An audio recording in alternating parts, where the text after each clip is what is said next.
I'm Chris Wallace. The wave of sexual harassment cases sweeping the nation reaches the Senate as Republican candidate Judge Roy Moore fights for his political life.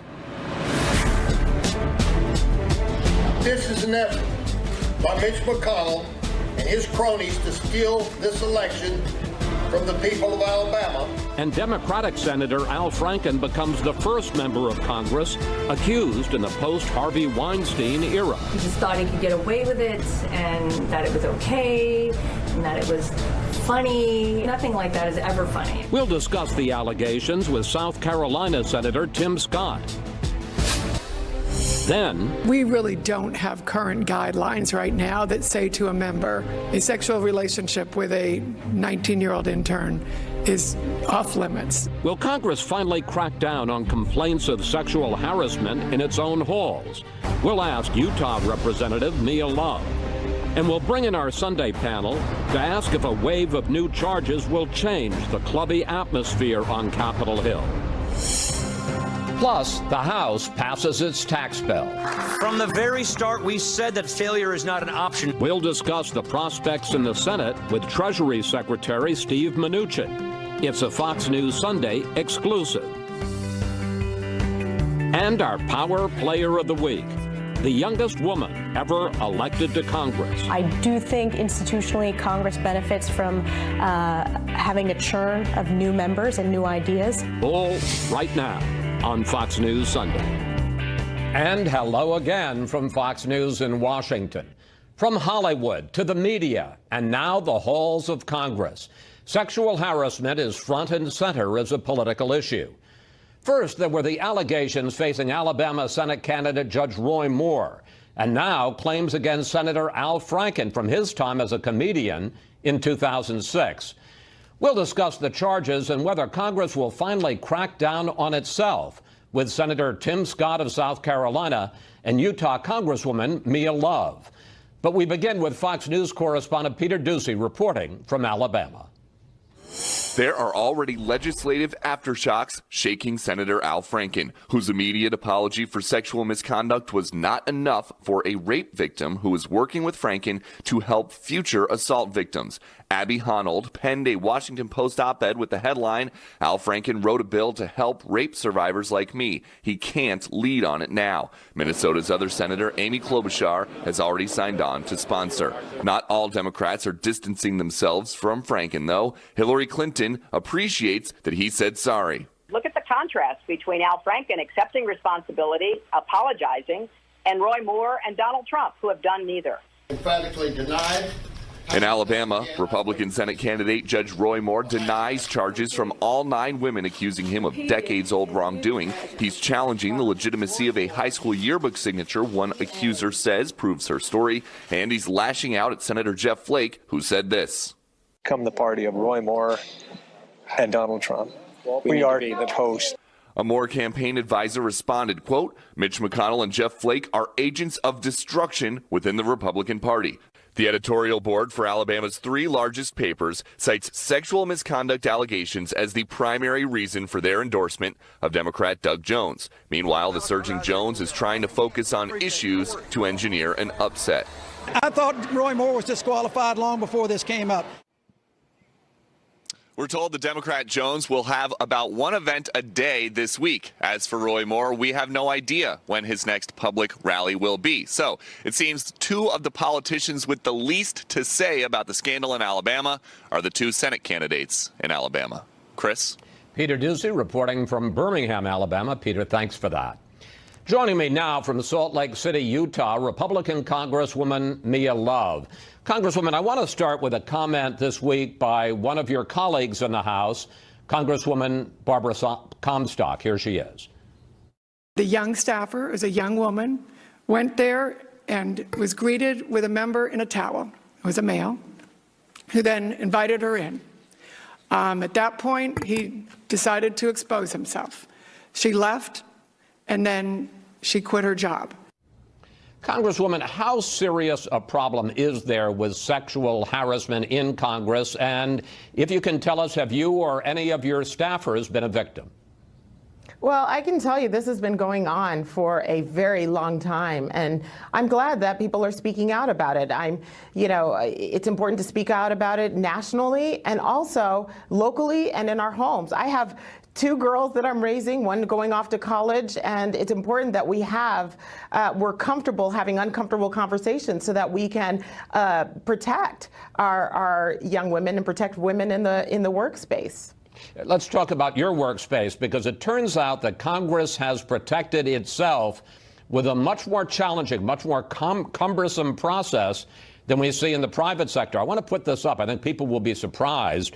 A victim who claims sexual harassment in Congress must wait 3 months to file a complaint. First, submit to 30 days of counseling and another 30 days of mediation, then wait another 30 days to seek a hearing. And Congresswoman, it gets even worse than that, because if there is a settlement, it's paid for by taxpayers, not by the individual member of Congress. Is this another case of the old boys clubbing network on Capitol Hill protecting itself? Well, as the only woman in the Utah delegation, I have a little bit of a problem with that.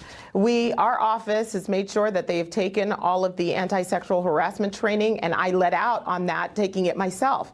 I think we need some leadership. We need people that are out there that are talking about this and talking about how situations like this, behavior like this, is absolutely inappropriate. But I'd also like to say one more thing. I think it's important that we, especially the things that are going on out there, that this is not being politicized, it's not being used for personal gain, because we normalize the situation if and when that happens. We have to make sure that we're not going out there doing anything that is going to further victimize people who have actually been hurt and who've been humiliated by sexual harassment and sexual misconduct. Well, let me ask you about 2 specific cases. Do you believe that Judge Roy Moore, the candidate in the special Senate election in Alabama, should step aside from that race to let a write-in candidate try to hold the seat for Republicans? And what do you think should happen to Senator Al Franken after the allegations against him this week? I'm calling them all on the carpet. I think that all of them should take responsibility for their behavior. This is, when you think about Al Franken, you think about Judge Moore, you think about all of these situations that are out there, they're all different, and they all deserve due process, and the people need to be able to have time to talk about it and process it. We certainly aren't going to be able to do that today in 7 minutes on a Sunday show, but I think it's important that we end up talking about it, getting comfortable, having uncomfortable conversations, and saying that this type of behavior is unacceptable. Well, let me ask you about one other person and whether or not he should be held accountable, and that is President Trump, who has had very little to say about the Judge Roy Moore case. But when it comes to Al Franken and that picture, he weighed in on that, the picture of Franken appearing to grope his accuser. The president sent out this tweet: "The Al Frankenstein picture is really bad, speaks 1,000 words. Where do his hands go in pictures 2, 3, 4, 5, and 6 while she sleeps?" On the other hand, when reporters noted that President Trump faces his own allegations from a bunch of women about him allegedly groping them, here's what a spokeswoman said. I think in one case specifically, Senator Franken has admitted wrongdoing and the president hasn't. I think that's a very clear distinction. Congresswoman, does that satisfy you, the fact that President Trump has denied the allegations? Well, again, all of these situations are completely different. I think people need to take responsibility for their actions, not just in the future, but also in the past. And we can't, it's absolutely, I'm not qualified, nor is it appropriate for us to process, prosecute, judge, and sentence in the 7 minutes that we have here. But I think it is important that we all speak out and we prevent these things from happening. This is about looking towards the future and making sure that women are empowered and no longer victimized, that people, if they are experiencing situations in the office that makes them uncomfortable, that they feel empowered, that they can actually speak out and stop the behavior. Congresswoman Love, thank you. Thanks for your time. Thank you. Thank you. Now to South Carolina and Republican Senator Tim Scott. Senator, let's start with your colleague, Al Franken, who is accused of forcibly kissing and groping Leanne Tweeden. Should the Senate discipline or even perhaps expel Senator Franken? We certainly should start the process of an ethics investigation as been suggested, and I think started by Senator McConnell. This is absolutely the right starting point. All sexual harassment is inexcusable, and everyone should be punished at the same level. On the other hand, people note that the Senate Ethics Committee has never expelled any member for actions taken before they were a senator. So some people are saying, well, okay, you put them before the Senate Ethics Committee, and that's where these charges go away to die. Yeah, I completely disagree with that. This is a brand new era. I know that the last time someone was expelled was like the Civil War. The reality of it is that we should take responsibility. And I'm a big believer, according to the good book, that all folks in leadership are held to a higher standard, and we will hold our members to a higher standard. That's a fact, and I look forward to the outcome of the investigation. Well, I want to ask you about the standards you feel should apply to Judge Roy Moore. You have been on the record as saying if the charges are true, he should step away. But realistically, we may never know whether or not the charges are true, and we almost certainly are not going to know before the special election on December 12th. So let me ask you a direct question. Do you think that Judge Moore should step aside and let a Republican write-in candidate try to hold on to this seat? Well, what I've said in the past, I want to be very clear, is that the allegations are stronger than the denial, and that Roy Moore should find something else to do, which was my way of suggesting that he should not be in the race. So you think he should step down at this point? I certainly think that there is a strong possibility with a new candidate, a new Republican candidate, a proven conservative, that we can win that race in Alabama. And it is in the best interest of the country, as well as the state of Alabama, from my perspective, for Roy Moore to find something else to do. So let me ask you about Judge Moore, because he says that these accusations against him are really about the Senate establishment, the elite, trying to keep down and take away a representative, in his case, of the grassroots. Here is Judge Moore. This is an effort by Mitch McConnell and his cronies to steal this election from the people of Alabama, and they will not stand for it. In your view, is this controversy about Judge Moore's behavior, or is it political power play by the Washington Post and Senator McConnell? This controversy is over the necessity of respecting women, period. Our response to sexual harassment should be as aggressive as possible. The reality of it is, when you look at those conservative lawmakers in the Senate who have withdrawn their support of Judge Moore, that should send a clear signal that this has nothing to do with establishment Republicans or politics. This has to do with the character that we want displayed in the United States of America, and especially in our leadership realm. Well, let me ask you about what I just discussed with Congresswoman Love, because the rules for a sexual harassment victim are really pretty challenging in Congress. They have to go through a 90-day period. If there's a settlement, it's paid for by the taxpayers, not by the member. Does Congress need to get its own house in order here? Well, according to the rules that you laid out, the answer is yes. In my office, my chief of staff, she and I sat down and had a conversation at the beginning of my term and designed within our employees' manual how to respond if you feel harassed. You don't have to go to your supervisor. You can go to any supervisor in the office, including my chief of staff. She believes that the best way for us to make sure that the employees who work within our office are as safe and as comfortable as possible is to make sure that all routes for their challenges don't flow through a specific person, whether it's me or her, but it goes through anyone that they're most comfortable talking with. I think that policy being adopted by the entire Senate, and that we accelerate the process and hold each member accountable and responsible for their actions, not at taxpayers' expense, but at individual expense, only makes sense. Let me turn to tax reform. The Senate, the full Senate, is going to take it up after Thanksgiving. I want to ask you a specific area of it. How do you justify that in the Senate tax bill as passed by the Senate Finance Committee, it keeps the tax cuts for corporations permanent, but the tax cuts for individuals expire in 8 years? Well, good news is that if we are able to lower the highest corporate tax rate in the world from 35 to 20% and make it permanent, the jobs of the future will be created here at home. Giving people tax breaks for 1 year or 10 years on their individual taxes is a success. If we can make it permanent, our friends on the left can help us get there, and I I hope and look forward to them becoming a part of this process.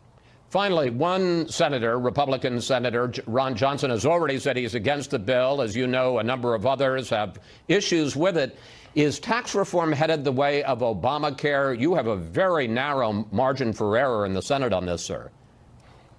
The good news is it's not. The reality of it is that Ron Johnson's concerns are legitimate concerns that I think that we can deal with. There was an editorial recently in the Wall Street Journal that gives us direction on how to get that accomplished. Other senators have talked about the importance of parity between the corporate rate and the pass-throughs. We can't get to parity, but we can get close, and I think we'll get a little closer, and we'll have a full team on display in December, bringing a Christmas present to the American people, allowing them to keep more of their hard-earned money. Senator Scott, thank you. Thanks for joining us. Always good to talk with you, sir. Thank you, Chris. Good seeing you. Up next, we'll bring in our Sunday group to discuss the Moore and Franken scandals, as well as new questions about whether Bill Clinton should have resigned over the Lewinsky affair. Anyone that can unite Democrats and Republicans. Because I seem to be opposed by both. And before I even knew it, he put his hand on the back of my head and came towards me and mashed his face against my mouth and stuck his tongue in my mouth. Alabama Senate candidate Roy Moore trying to save his campaign while broadcaster Leanne Tweeden makes allegations against Democratic Senator Al Franken. And it's time now for our Sunday group, former Republican Congressman Jason Chaffetz, columnist for The Hill, Juan Williams, head director of research at Bustle, Jessica Tarlov, and Jason Riley from the Wall Street Journal. Well, Congressman, what are your thoughts about the problems with sexual harassment in general, on Capitol Hill in particular? And I got to say, as I started this week, I am shocked at the rules that members of Congress, as you used to be, have implemented to protect yourselves from sexual harassment charges. Yeah, no, it's absolutely disgusting. There's always somebody doing something stupid somewhere, but a woman should not have to go through that process as you laid out when it happens in Congress. And maybe the best avenue is just go directly to the police, because there is a legal process by getting prosecutors and the law involved, and I think the victims ought to have the loudest voice on that. But politically, I do believe that those decisions need to be made by the people in, say, Alabama and Minnesota. I think it's very presumptuous for the majority leader to say, hey, we're going to work to kick you out, when you're dealing with the same fact pattern. The people in Alabama and Minnesota can make those decisions. Well, Jessica, let me ask you about that. Should this just be left in the case particularly of Alabama, because Judge Moore faces a special election in a couple of weeks? Leave it to them? Well, I think obviously upholding our democracy is the most important issue at play here. But I do think, especially considering what's gone on in the last couple of years with the allegations in the political world, in the media and entertainment world, and what a important topic sexual harassment is for America generally, that people like Mitch McConnell, people like Cory Gardner need to stand up and take a stand on something like this and to say this is unacceptable behavior and we don't want it here with us. There's no place for it in Washington. So I'm torn about it. Obviously, the voters will get their chance to vote for Roy Moore if they want. But there should be a candidate on the ballot on the Republican side who has not been accused of child molestation.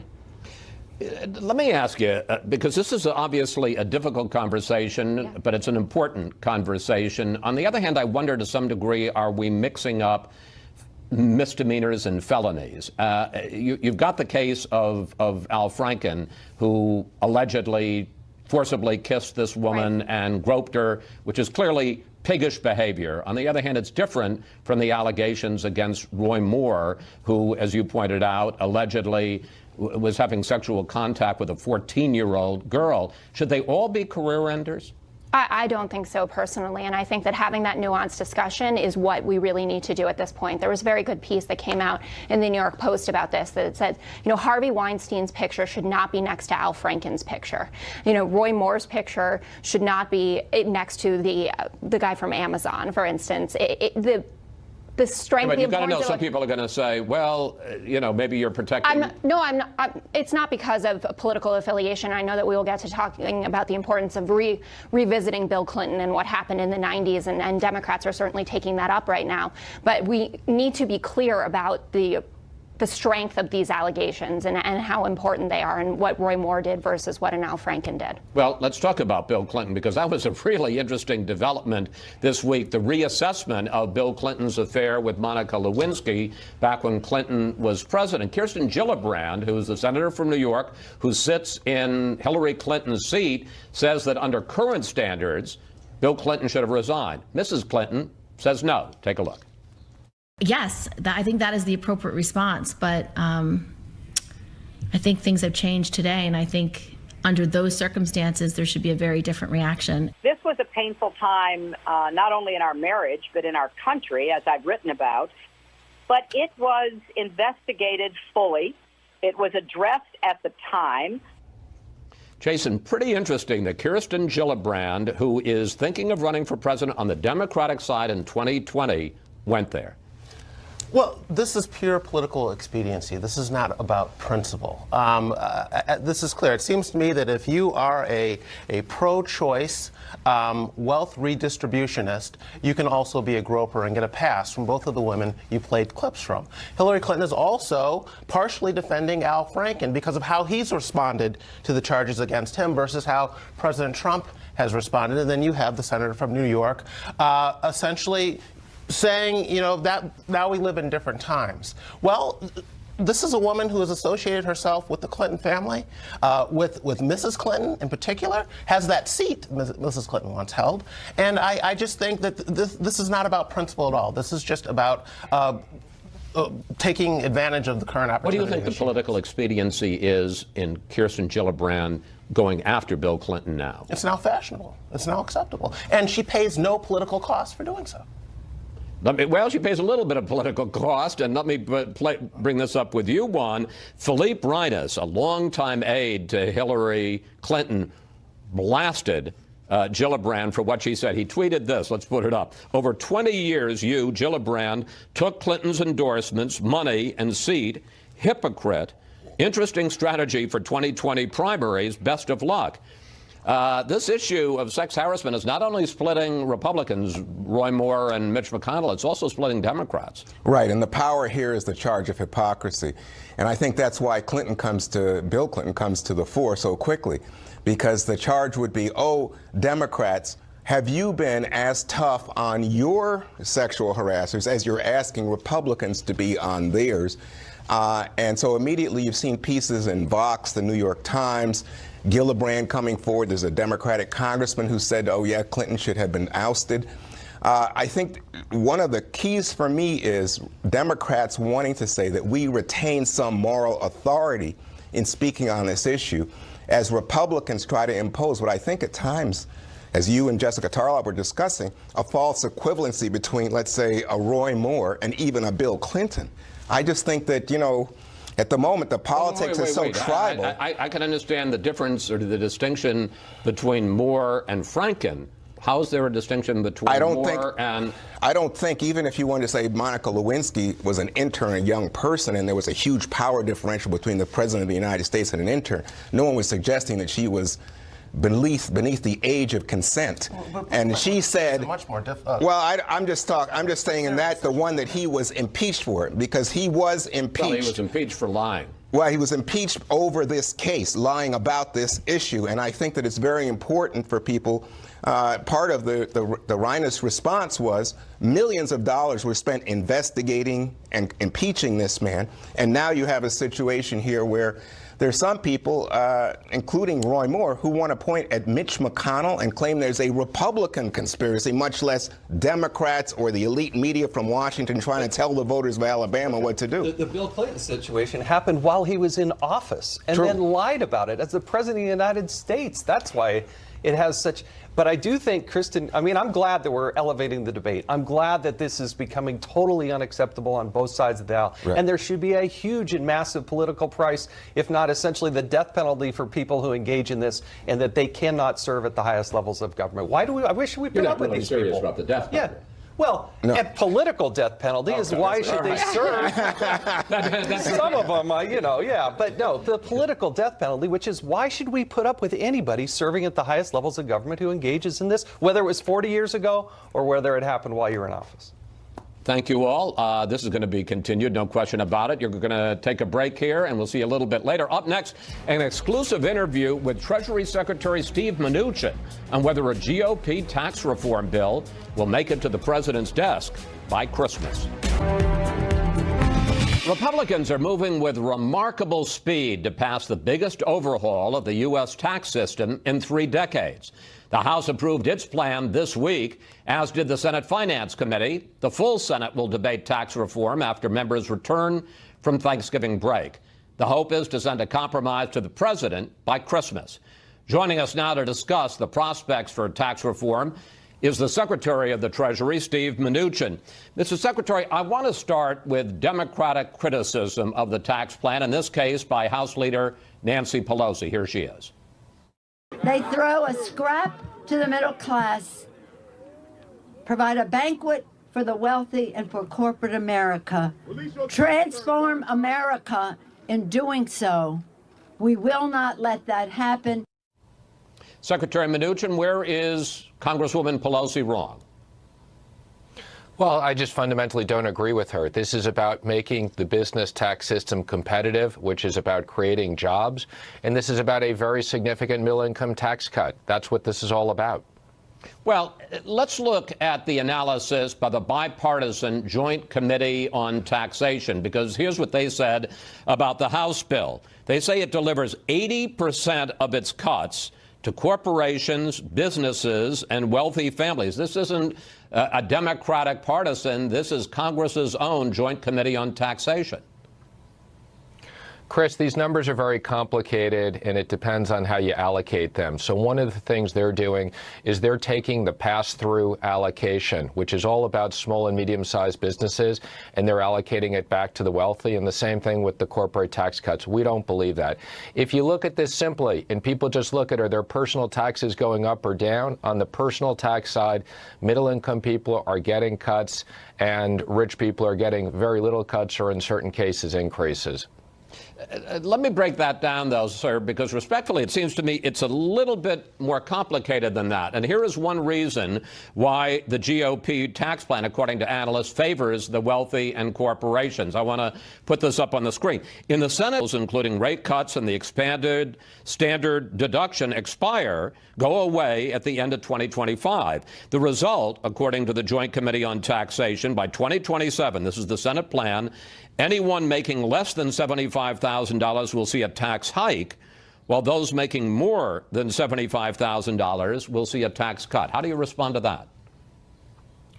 Chris, the problem is that under the Senate rules and the Byrd rule, using reconciliation, there's very specific rules, because we're changing from an international system to a territorial system. We need to make the corporate tax cuts permanent. You can't tell corporations they're going back to a worldwide system.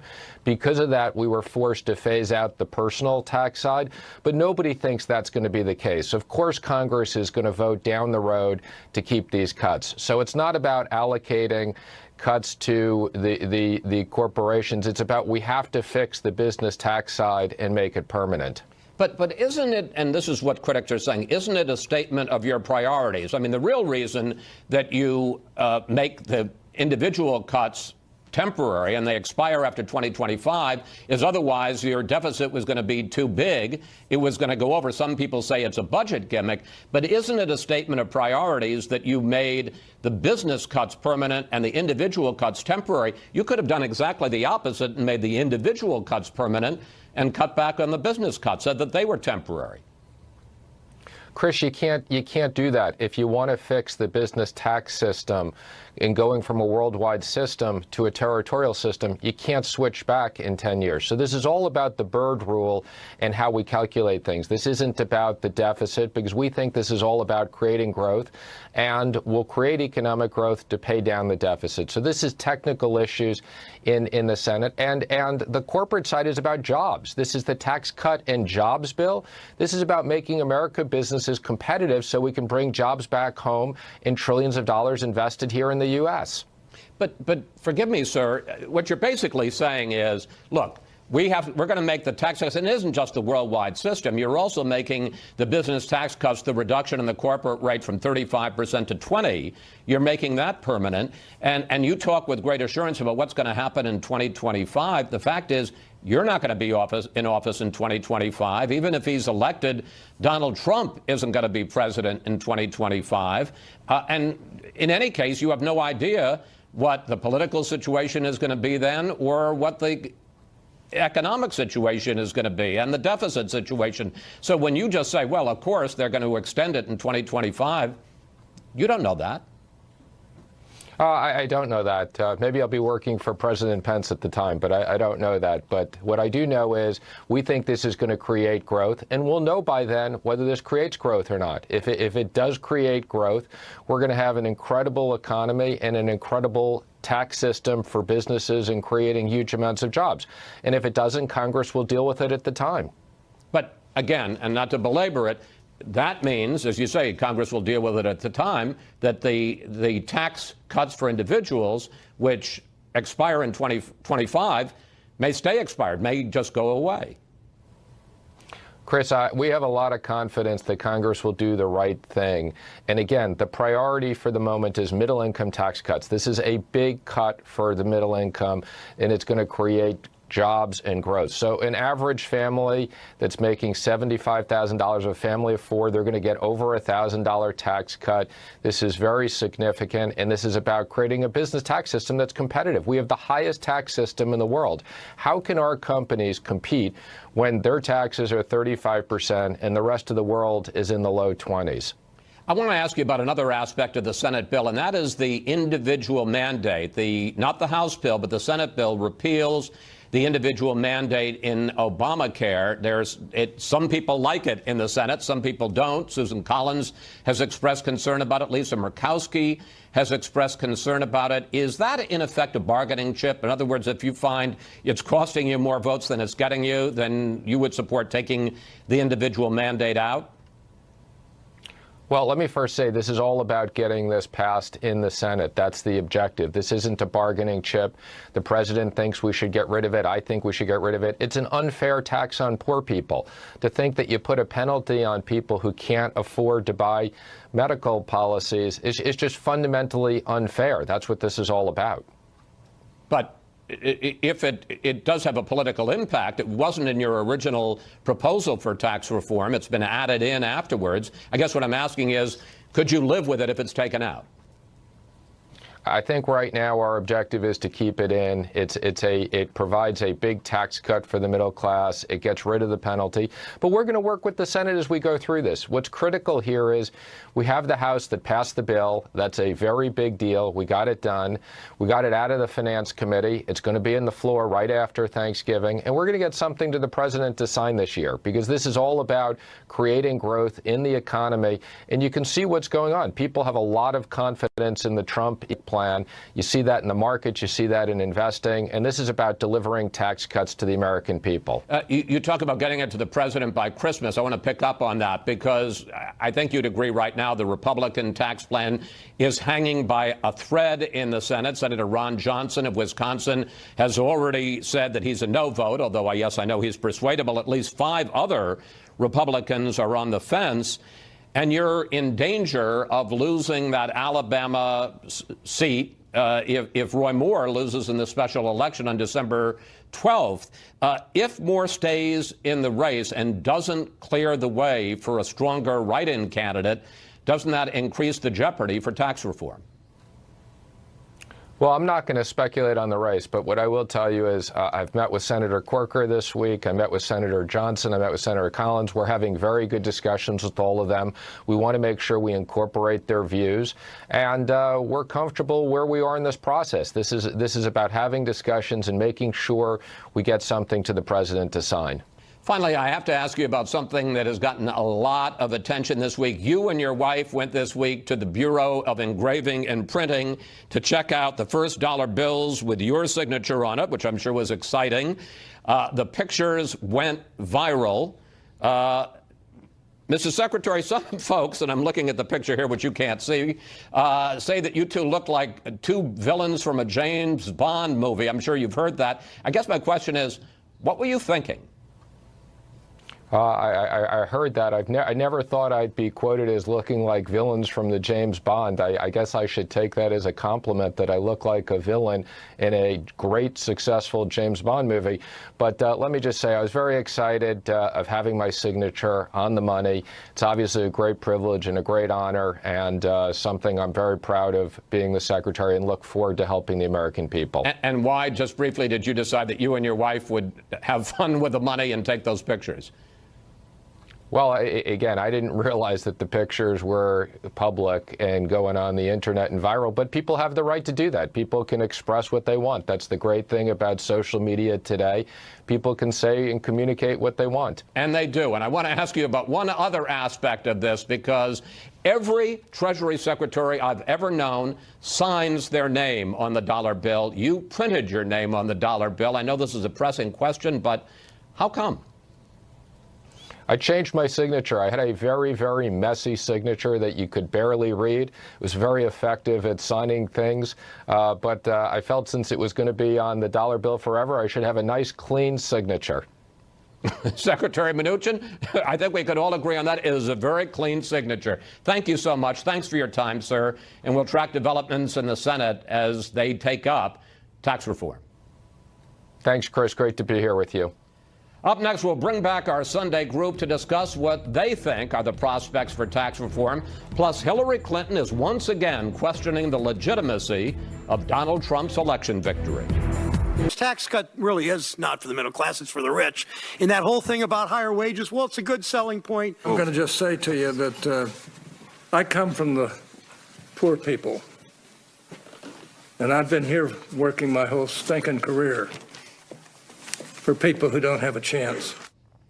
A heated exchange between Senate Finance Committee Chair Orrin Hatch and Democratic Senator Sherrod Brown of Ohio over who benefits from the Republican tax plan. And we're back now with a panel. Well, Jason, where do you think the battle for tax reform stands right now? How much trouble is it in the Senate, and how do you see this playing out? Well, it got through the House. We were expecting that to happen, and now we are where the health care debate was. And it went over to the Senate, where it died. Right now, there are some concerns. You have a bunch of senators, from Ron Johnson, Susan Collins, Lisa Murkowski, John McCain, Jeff Flake, are very skeptical of what they see right now. But we're at the beginning of the process. Leadership thinks they can be won over, and that's what they're trying to do right now. Juan, I want to ask you about this case that's being made by Democrats. We heard Nancy Pelosi in my conversation with Secretary Mnuchin that this is a giveaway for corporations and the wealthy. And interestingly enough, in polls that have been taken so far, you can question how much people know about the details of the bill. Not very popular. No, I think Quinnipiac has it, more than 50%. So a majority of Americans disapprove of the Republican tax cuts right now.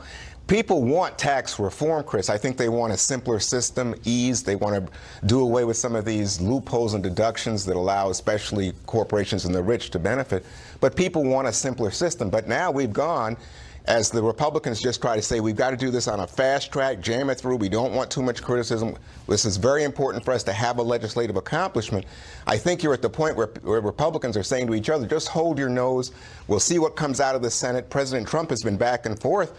He even said to Democrats, don't worry about the House bill. I don't know what that says to House Republicans, but at this point, it's just politics. This has to go back to the House, remember. Right, there'll be a conference. Where more than a dozen Republicans voted against it, particularly from blue states. So this, just because the Senate passes a version doesn't mean the House will pass with the and we should point out that the Senate version totally eliminates the state and local deductions. That's what I was going to say. The House version keeps it for property taxes. So it'll be interesting to see how they thread the needle here. Let me turn to another subject, the Russia investigation, which never seems to go away. This week, Hillary Clinton continued to question Donald Trump's legitimacy, his election to be president, and Attorney General Jeff Sessions continued to deny that he misled Congress. Here they both are.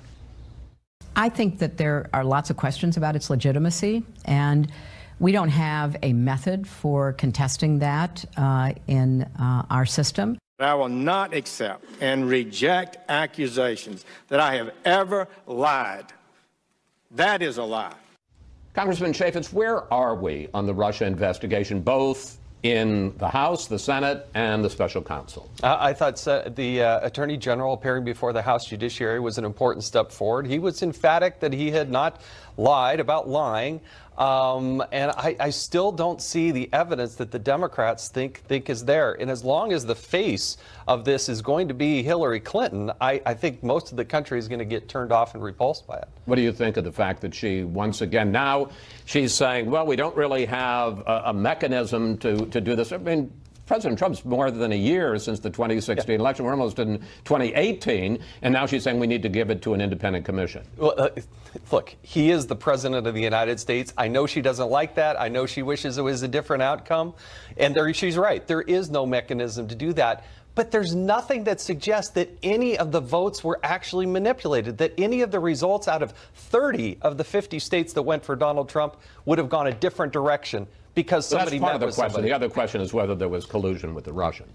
I'm not saying there is, but that's the other issue. It's a question we have. There's a special investigator, a special prosecutor who's looking at that. But for Hillary Clinton to say, hey, the election's in question, is just laughable. It's almost embarrassing. You know, let me ask you about that, Jessica, because I moderated the third presidential debate. And if you remember, I asked Donald Trump, I'm about to say President Trump, but he was then Donald Trump, will you recognize the legitimacy of the election? Because he kept saying it was rigged, and he refused to. And Hillary Clinton went up in high dudgeon. This is disgusting, that we have a tradition, peaceful transfer of power. Does it make it at the very